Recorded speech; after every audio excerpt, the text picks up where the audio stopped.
Young girls have the great opportunity to participate in so many sports nowadays. It's great to see as parents, but then there's also the injuries that may happen with those sports. We're going to talk about both. Dr. Patrick Riley Jr. joining us. It's great to see you. Good to see you too. Let's start with the positive, because there's a lot of positivity in this.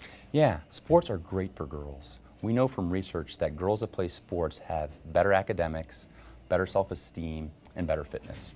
Okay. The injuries, what's the most common? Yeah, unfortunately, with increased demands for performance for young girls, we are seeing more injuries in young girls. And there's specific injuries in girls compared to boys. One of the most common ones we see, unfortunately, is an ACL tear. And the reason I say unfortunate is because it's a pretty significant injury that requires surgery, and there's a significant rehab that comes after the surgery. What about things like ankle sprains? Yeah, in general, girls tend to be a little bit more loose jointed than boys. And so that does tend to lead to increased sprains and instability episodes. We see increased instability in the shoulder, hip, ankle, and even the kneecap in girls as compared to boys that play sports. I'm getting anxiety as I think about this, doctor. So shoulder problems, rotator cuff injuries? Rotator cuff injuries, not so much. Typically Okay. the rotator cuff is okay in young athletes. That's sort of rare to injure the rotator cuff in a young athlete. But definitely the instability episodes of the shoulders, knees, and ankles. And it's really important for parents, coaches, everyone involved to be involved.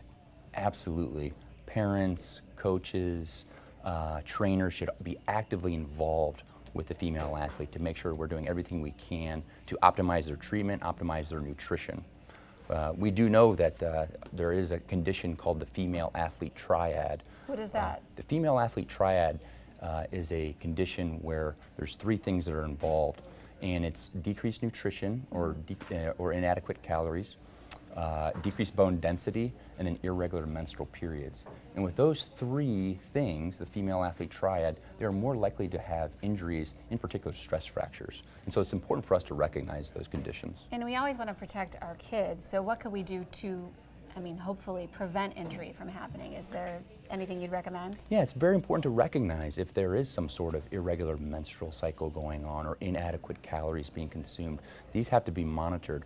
Also, because of the problem with instability of the joints that we see, it's very important for young girl athletes to strengthen certain body parts. Okay. Doctor, thank you so much for all the insight, keeping us safe, keeping us smart. It's great to talk to you today. You're welcome, Holly. Thank you.